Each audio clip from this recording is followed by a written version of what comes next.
was really dramatic. I really need to get that music to like fade out. Hey, everybody. Welcome to Experience Matters. I'm Crystal Wiese. I'm the head of marketing here at Question Pro, and I'm so excited to be chatting with Sandy Mathis today. And we are going to learn a lot about how CX teams can be enabled by AI, not taken over by it.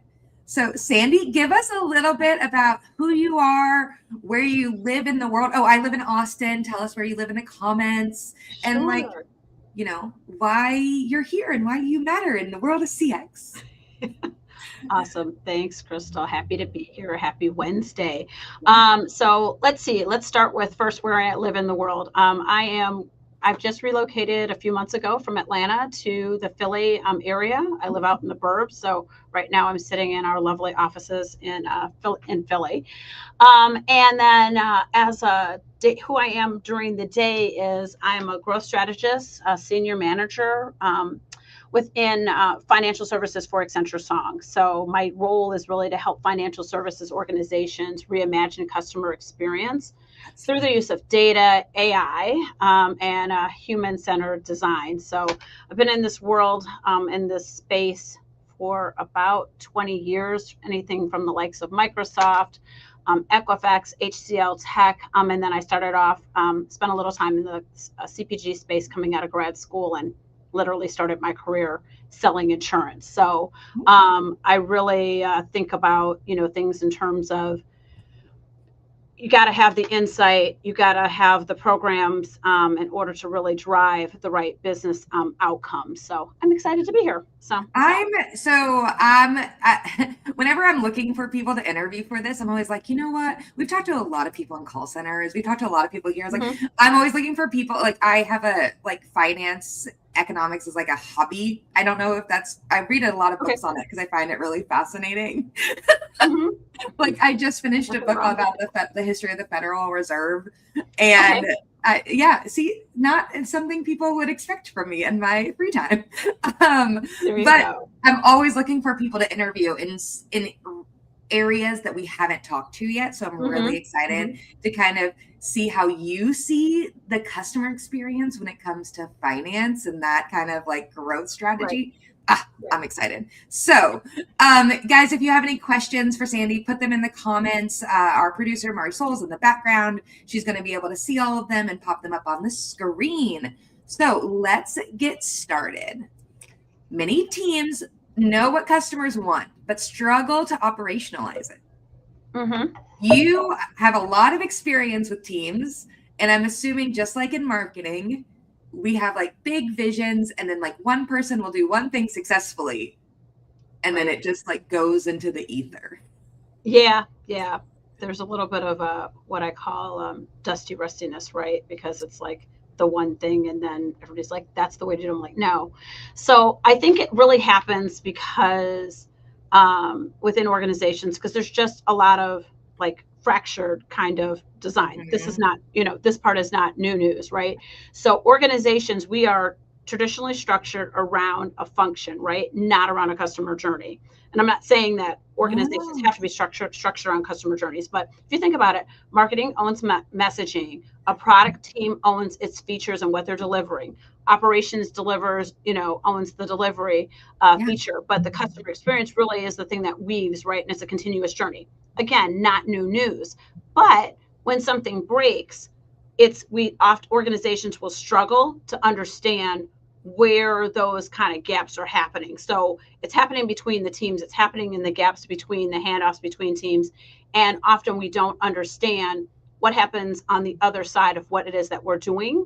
And so as a result of that, that's where things break. And so I think what is the way to kind of operationalize it is understanding when you get people actually cross-functionally in a room together, they have that opportunity to kind of say, oh, now I better understand what you do and how what you do impacts what I do and vice versa.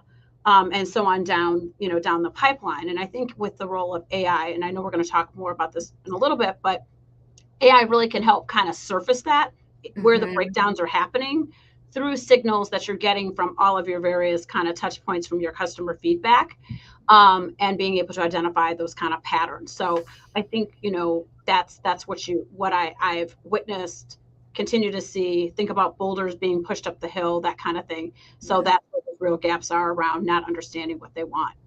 I want to pull on this thread you said around like how CX teams build solutions for activities or for an operation. They don't build it for the journey, which I think you're probably the first person to say that on a show like this, which is interesting. How would you say, okay, this may be a two-part question. What is the like craziest thing that you've seen someone really like nitpick into and you're like, that's the wrong thing, like the operation of something? Right. It's sort of like, so, and so I love insights, right? And I love the data, but I think often it's like they'll get hung up in that one data point, and they're like, that's one piece of the bigger puzzle.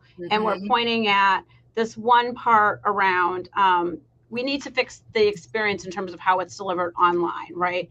We want to chase now, putting our advertisements using AI. I'm sorry, using like using chat, right? We want to put it there, but they've not figured out how to actually fully get there. And like, we need to chase. It's like, you've heard the analogy about like 4-year-olds chasing soccer balls, right? Everybody wants to bunch into this thing, and it's like, is this really what we should all be doing? You have to learn what your role is and how you kind of become the right player in the process. And so as a result, it's trying to figure out what's the best delivery for your customers, because they're with you for a reason. And so it's not just about that one little insight point. It's got to be about it full-fledged end-to-end, or wherever the customer really sees himself in the journey. I always think about it like a pebble in your shoe, right? Like no one's gonna like think about like, how did I get the pebble in my shoe? They're just like, oh, the pebble, right? And I got it out, right? No, absolutely. And you're like, okay, but how do you avoid getting it again in your shoe again the next go round, right? And maybe you don't walk in the sand with your shoes on, So. I mean, the basics. But I think sometimes that's also a lot about what I like learning about CX is how often sometimes the basics are forgotten in lieu of bright, shiny things. Yeah, absolutely. And how do you think that taking the basics, and we're going to kind of jump into AI a little bit early, like how do you think AI can be used really well, or do you think people are forgetting the basics in lieu of like AI shenanigans? Yeah, I think it's, so early on when I was still at Microsoft, and it was before it got branded over to Copilot, and it was, everybody's like, it's going to take our jobs. And we still hear this, and there's any given day you can look in the press and it's like, well, the jobs are going away. It's like, well, jobs are pivoting, and how you do your work is completely pivoting. And so I think it really comes down, Crystal, to saying, okay, how do I do things differently? How do I did research. I started doing research when my crosstabs were mailed to me from Wisconsin to Charlotte, North Carolina, right? And then you put it in a. Did you say mailed? I did. Yes, a paper box would show up, right? And then you would put the disc in to the computer in order to come up with your crosstabs, right? So this is wild. I'm so excited to talk. No. And the analysis was very flat at that point, right? Like, we could look at it crosstabs a little bit, right? Not in terms of what's happening on any moment. And so I think it's about, we've got to ask the right questions. So going from that point where it's like, we can get it to a little bit, it's the outer part of the onion, right? Now AI allows you to get deep down in there and understand it, but you got to ask the right questions, and you have to be very thoughtful about the questions. It can't be, tell me everything. I mean, you could ask it to tell you everything, but what are the things that you want it to call out for what kind of business decision you're trying to make? What kind of decision, like what kind of questions are you going to ask that lead to understanding that tangible growth, and the things that actually matter to your customers, and not just it's everything under the sun, because how one organization does it, somebody else isn't going to do it the same way, or look at it the same way, or have the same expectations. I kind of think about prompting as I mean, this is going to date me, but like when I was in college, you couldn't cite Wikipedia, which you can now. Mm-hmm. And back then, though, it would be like saying, "Oh, I got it from Wikipedia," wasn't required like an answer. Sometimes now, Mm-hmm. even when someone's like, I was like, "Oh, how did you come to this conclusion?" They're like, "Well, I Right. got it from AI." And I'm like, "Okay, that's not, I need you to still reverse Right. engineer how you got it from AI so that we can Right. Mm-hmm. guarantee this is the correct answer." Right.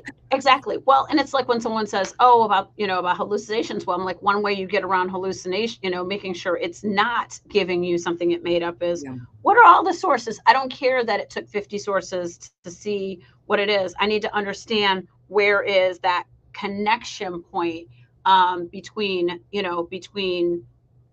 the pieces of the thread, right? Like, Yeah. in And order I to think really have the right information.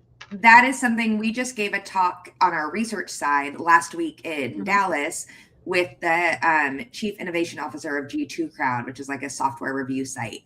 And he was talking about how he has prompts that are like 1,500 words long that are written in markup language, and he saves it. He has a prompt Right. library where he can plug them Mm-hmm. in. And it really started making me think about how we're educating our audience and our customers, because we all keep saying, ask AI. And I don't think anyone's really, I had to start thinking about it from like a coding background, which I have a little bit of, and saying, Mm-hmm. oh, I need to ask it like I am programming something, not Right. necessarily in natural language, because that's where it takes you into this like path that may not be where you want to be going. Right. Yeah. No, absolutely. I mean, I laugh sometimes when I look at, maybe mine are not 1,500 words, but some of my prompts, when I put something, it's like, okay, so I see this, this, and this. I need you to help me get from point A that has 5 different things to the Mhm. next level of understand depth and understanding. And I want to understand the background and the context for like what that thought process is, versus I just said, I'm interested in understanding about, I always talk about like little blue haired ladies. Like I need to understand about this little blue haired lady, as my persona versus some sort of, Gen Z person who is just starting out their career and how their differences are. It can give me surface information.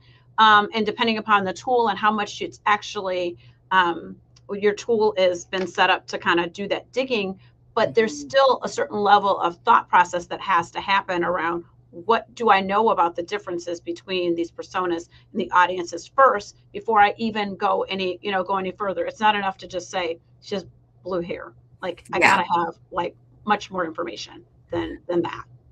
And I think what would be, so sorry, we've gone off topic, but Mhm. Yeah, no, you're fine. um, what is some of your recommendations though for teams that maybe are even struggling to get AI into their workflow?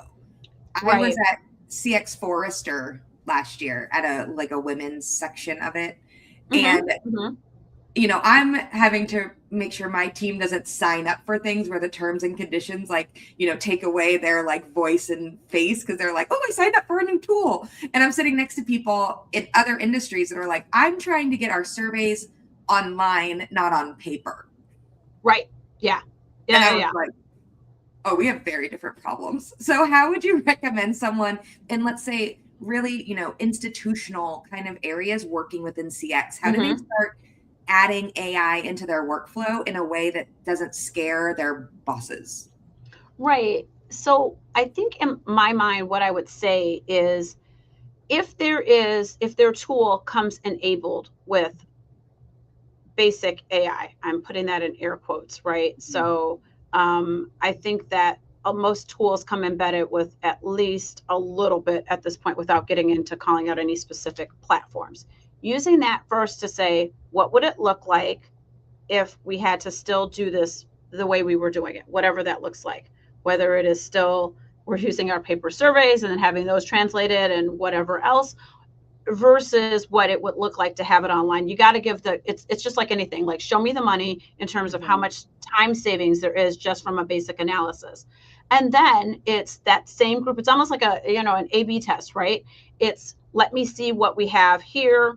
If we went through this process, did we get any growth? coming or deeper insight coming out of using the baseline tools in order to just get comfort. I think about a friend of mine who works in a government agency, and she was like, I just don't trust it. And my advice was to her, I need you to not trust it at work. I need you to try it at home first, just in your personal life, right? Get you comfortable just a little bit in terms of as a day-to-day user, ask it thoughtful questions and see if it tells you things that make sense, resonate, that kind of thing, and then apply that to what is your process and procurement standpoint that you guys are using in a basic level, since they're offering you guys some tools that you can use. And so that way you're still being a good thought partner. You're not delineating so far from where you were, but at the same time, it's a little bit of a safer kind of, test out before you do something too far. I think that is, it can come with a lot of fear sometimes, right?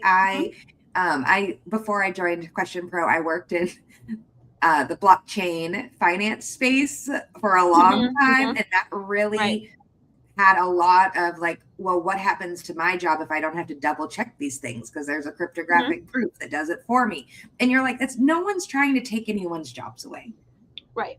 In my opinion, maybe I'm being optimistic. But I think there is a way that it can empower you to make decisions faster, in reality, to make your business smarter. Right. Yeah, no, absolutely. Well, I get into, so I'm not going to get too much on a soapbox, but one of my things is about kids used to be, kids used to be taught like in schools, it's a whole lot of things around critical thinking, right? And reasoning. And so in my mind, what AI is going to force you, all of us to have to do is use more judgment, use more critical thinking and reasoning skills about how you use the tools, what you're asking.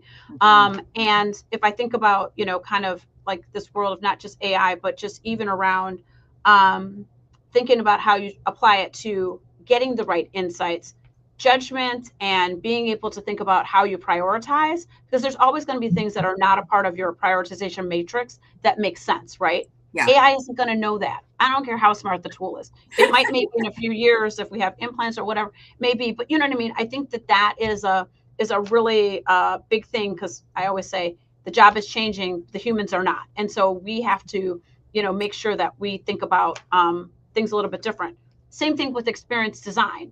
Again, there's a lot of things that happen in that process that don't necessarily just come to the top of the funnel.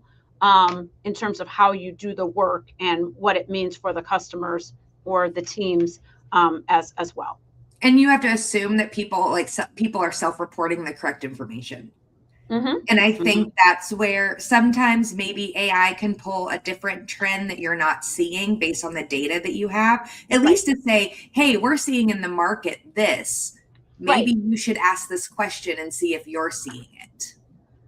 Right, exactly. Well, and I think it goes, there's so much, unfortunately, there's still a lot of inside out thinking. It's still about us first before it ever becomes about the outside, when really the idea around anything that you do, innovatively, most organizations, teams would tell you, hey, we like to, or try to look what's happening out in the streets, right? Like what's out there that we should be thinking about, not just to be that shiny ball and that object that we're chasing, but also makes us think differently about what it is that we're trying to go after in the process and what we're trying to deliver. I mean, years ago, I had an article that was all about, I blame the microwave, right? The microwave sped things up. And then the iPad for, computers further sped things up.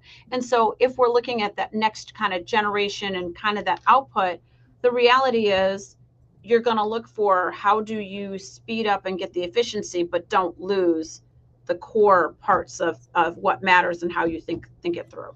Yeah, we have a great question that just popped up, and I have an answer for it because I'm struggling with my team right now on this. But Anne asks, do you think AI will eventually become the primary interface for customer experience? We're seeing a lot today, not with the best results, but AI is changing and improving daily.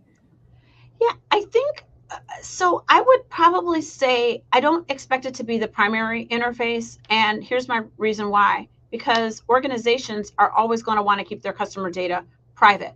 There's a lot of Mhm. stuff that happens and it's front and center. But I think it becomes the augment unless your organization has something where they've got their own kind of tool that they've built in partnership with the larger players. But I still think that there's probably always some gaps, and there's always going to be something else that stays ahead of the curve. So maybe it's some kind of combination, but not the primary. So And I think the biggest thing is kind of what you were talking about with your friend earlier is don't discredit it and then forget about it. right, You cannot say, like, right now it's like me and my graphic designer are always like, well, we can't output graphic designs. That doesn't right. mean someday we won't, Mm-hmm. but you can't say, oh, I'm never going to do that and then move on because you're going to get behind. You can't say, oh, Mm-hmm. I'm never going to use AI because, girl, sir, person, you're going to Right. get too far behind Mm-hmm. and not Mm-hmm. be able to come back. Right. Exactly.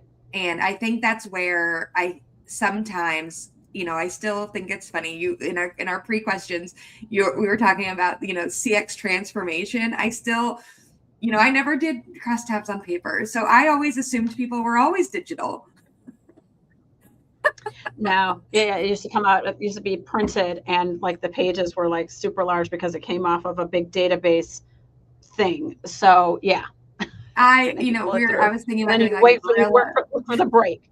I was thinking about doing like a guerrilla marketing campaign where we like ask survey Mhm. questions on the street. And my head of research was like, Crystal, that's how we used to do it. Yes, I used to stalk people. I've stalked people in Target. Like, excuse me, ma'am, I saw you were just looking at this, and they're like, what? I was like, and I got a coupon for you if you just give me 2 minutes. So yeah, it's all of That those things. so that kind of went, let's say we've gone digital. What have you seen and Mhm. maybe what we might see lost in those transformations, right? Right, We went from paper right. surveys to digital surveys and now we're going to maybe Hmm. AI surveys. What do you Right. think we lose along the way? Yeah, I think the thing that we potentially lose along the way, like I said, it's making sure that it comes back to that critical thinking part. If you just let it run, right? Like Yeah. you gotta have that. And then depending upon the industry, I think there's a little bit of the whys, right? Like AI is going to go down, it's going to have its hypotheses around or insights, but I think about like the role of asking the five whys, right? Like why, it's you tell me this and you tell me this. And so I think like things like qualitative research, while like we've got some work where we use synthetics. They're great and they are one to one, but they're not at the point where it's fully like say a traditional focus group, right? So I think Hmm. that there is something around that building upon. I'm not saying it doesn't get there, but I Yeah. think right now it's you think about those places where you still get a little bit of playoff of learning from one another, and so versus something that's very siloed. I think you may be the first guest I've had here on here that's like more cross-functional between research and CX. Hmm. Everyone, because Hmm. I always bring up like, we have a research core, so that's Yeah. really default for me. I was like, and I think that synthetic data is like a sourdough starter. It always Hmm. has to be Okay. fed with real data for it to Hmm. work. Hmm. Not a lot of people Right. like that analogy, but that's a correct No, analogy. I like that. I like that. Yeah. Yes. And you make me want some bread. um, and we all lived through the pandemic. We all had sourdough starters, right? Right. Like, but if you don't constantly feed it, it will die. Just like synthetic data will go flat over time, Hmm. right? Hmm. So you've got to Right. constantly be putting focus group information or qualitative or Right. quantitative original research in there Hmm. Hmm. for from a CX side. Because now I'm excited. How do you think that CX practitioners could really partner with their more traditional market research comrades? That's the Right. comrade to move the CX journey or the customer experience along. Yeah, I think it's a little bit of what you just alluded to, Crystal. I think it's not an either or. It is it's a combination of things. You can use your AI, everything from synthesizing your insights.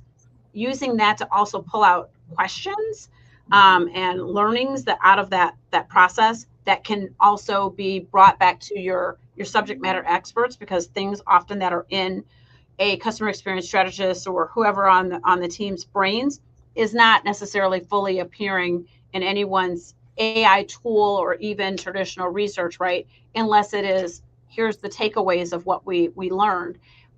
Figuring out where that kind of partnership is between what we traditionally do and using that to augment, or vice versa, with depending upon what the appetite is. I think it's everything from your quantitative research, being able to feed that into AI, and then also asking those questions. Again, it's using some qualitative. Again, it's a speed to market, so it depends on also what the organization's appetite might be as well. And again, not pushing anybody any faster than they're willing to go. Because if you do, then they're like, I don't believe it. I don't trust it. Like, is it real? Is this, is it what we expected it to be? That kind of thing. So I think it will vary based on where they are in the journey. That I think that's definitely where we're seeing it on an education side, is how are we educating market researchers and CX practitioners to bring their case studies with them and say, this is my final results, and it's almost like showing your work. Right. And like, here is if you want to read it, it's here. But let me tell you, nobody opens those add-on files. I'm just telling you. You can always assume like, oh, here's my work. No one's going to click on that. We can try. Right. Yeah. Once upon a time, I had someone, I would put the report out, and then I would basically run for the door, because I knew 5 minutes later, they're like, can we talk about all the things? Right. Because that's what we did once upon a time as well. Yeah. And you're like, I'm out of here. Bye. Yeah. Yes. So a couple last questions then is, how do you help organizations then translate all these customer signals that we've just been talking about, right? From the CX side, from the qualitative side. I mean, you can use AI, but do you have a framework that you've seen really successful in your years of? Yeah, it's definitely a combination. Again, right now, in some cases, we're, without getting into too much of what we specifically are doing with some of our clients, there is using AI in order to help with the research function. I've found that to work fabulously, not just with clients that I'm working with right now, but even some other work that I've done. Because it helps me to say, what are all the things, because I can't, especially from a secondary research standpoint, don't have the ability to look at hundreds of documents, right, when you're on a timeline. So there's that. And then I've also found that using the proxies is also very helpful. But again, for the proxies, it's also about asking the right questions, just like everything else, right? And so being able to say, those look very, that information looks really good as well. But you got to have enough robust information going in order to feed it, like you were talking about, so that it doesn't go flat based on what the trends are. And then I think there's also just around the synthesizing and asking questions about, where are the gaps, where are the problems, what did I not think of in having my conversation, not just with my team, right? Because there'll be those things, but it's also asking the tools that I'm using the questions of what might be missing, and help me kind of see, what does it look like if I pair this insight with another insight? What do we come up with that's new? So it's a little bit of, I'm not going to say it's still at the surface, because the AI allows you to go deep, but I think there's more work to be done. And I like seeing that paired up. So if I think about something that just happened, what I came up with very much was aligned with some of the work that the customer had been thinking about for a while now. Nice. So it helped validate out some things that they were thinking through. So I think that's the kind of where we're going. And it doesn't necessarily say one is good or bad. It just comes down to, how much time and attention are you willing to give it in order to get everything completed? have you found a good resource for learning how to prompt? Because like, especially within this space is something I'm still kind of looking for. Like, yeah, I haven't found like a research prompt library. No, I mean, like we have research prompt libraries, internally, and, kind of using that. But honestly, what I would say is I just do a lot of practice, because if it feels like I'm going down and I was like, again, using the critical, those critical thinking skills, right? Mhm. I'm like, what are you talking about? Is this real? Where did, and I like literally, is this real? Where did you get this from? And if it can't give me tangible information, and I'm always like, I've named every single one of my chats, like they all have different names, right? So I'll say Cora, for example. I'm like, Cora, like, don't do that. I need you to not do that again, And so I think it's just about practicing. And it's like, or asking what was wrong with my question. Like I have to ask myself, what was wrong with my question? Did I not give it enough data in order to understand it? So no one place. Unfortunately, someone will come up with an idea. Right. I mean, someone will come up with I feel like there's sort of like Mad Libs. Like if I ask this question and I put in the blank, right, then it's that kind of, it gets you there. But we all don't speak the same way and the way we formulate our thoughts. So that's sometimes a little bit tougher. I definitely have been trying to think more about AI as like a software tool, like a coding tool. And but I have a technical background, so it's easy for me to get there. Right. I could see how, like, if you're if you've been in market research for a long time, it might be a little harder to get there. But again, it goes back to, if you ask good questions, you'll get better answers. Right. And that is, I always joke, we always talk in the marketing, we're going through a marketing calendar and it's like, okay, market research 101. I'm like, guys, like, do we have to keep doing this? And every year it's like, yes. Yeah, you do, because something has changed or someone didn't know. I mean, I didn't know X, Y, and Z in terms of how you ask questions, or even when I used to review services, like, can't we just get to that? I was like, no, because you've not given them enough of a breadcrumb to get to where you want them to go. And you want them to go from step 1 to step 5 without any context in between. Our brains just don't stretch that way. It's always interesting to see how, like, how are you getting from, you might see step 9, but you've got to really coach yourself there. And I always, like, when I get frustrated with my AI models, I just like, turn it off and turn it back on. I'm like, okay, and we're gonna restart. Let's try again. We've gone in circles too many times, and time to restart. Yes. I was just listening to a podcast where they also said someone just did a study where if you have 4 AI tools, it makes you less efficient. 3 is the optimal. I can see that. Yeah, I and there's nothing against when what was it, the thing that was on Instagram for a while, it's like, oh, you can take take this 21 or 30-day challenge and all the tools. I'm like, you got to just have your small collection of the couple of tools that you want to use, because the more you use them, the more they understand you.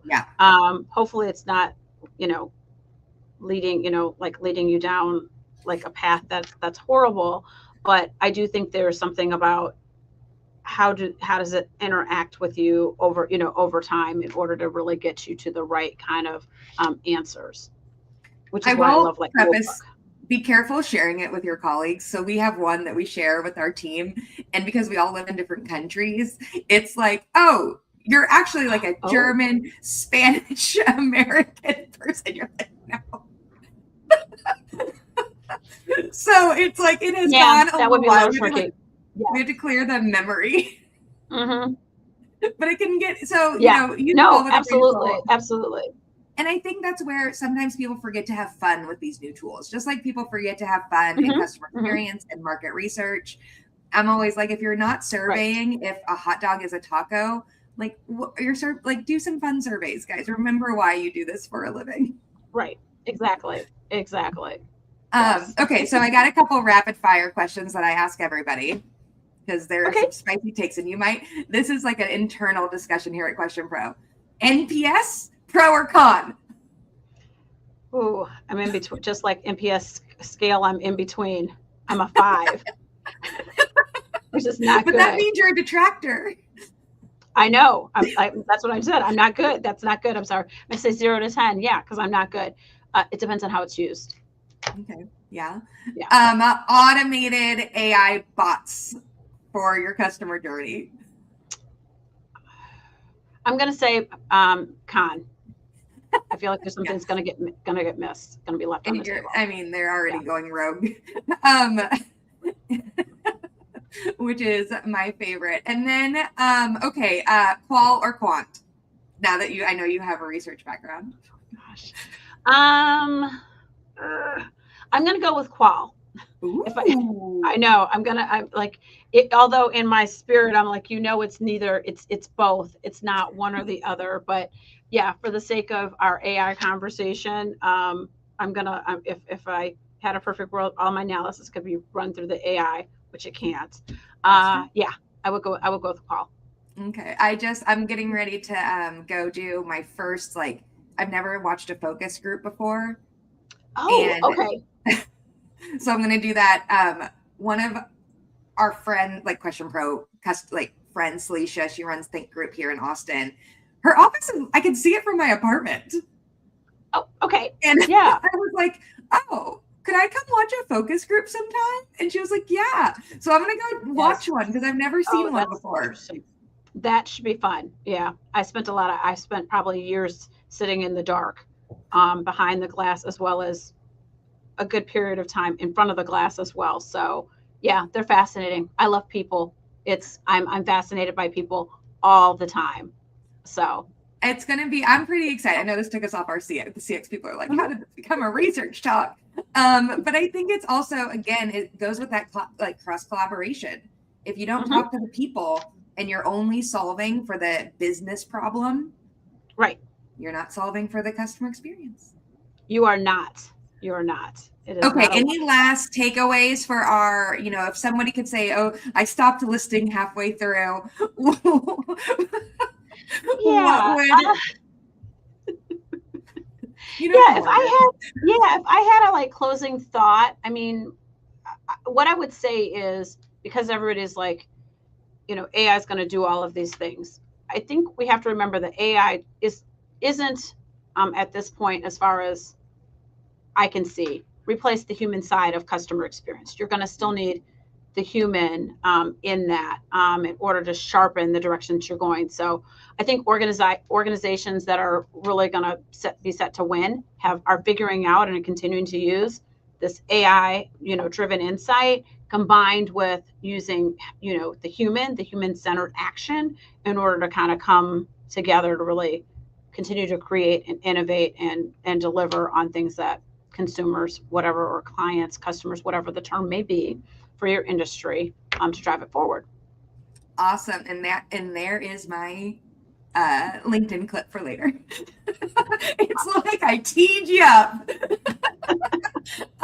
Sandy, thank you so much for joining us. I will say this was probably the most fun conversation for me because it combined my love of research and CX. And I'll keep you updated on how my focus group hang goes. Yes, I would love to hear how that goes, Crystal. So, well, fantastic. Have an awesome day, y'all. Thanks for joining us, and we'll be back next month with another episode of Experience Matters. Have a wonderful Wednesday. Bye.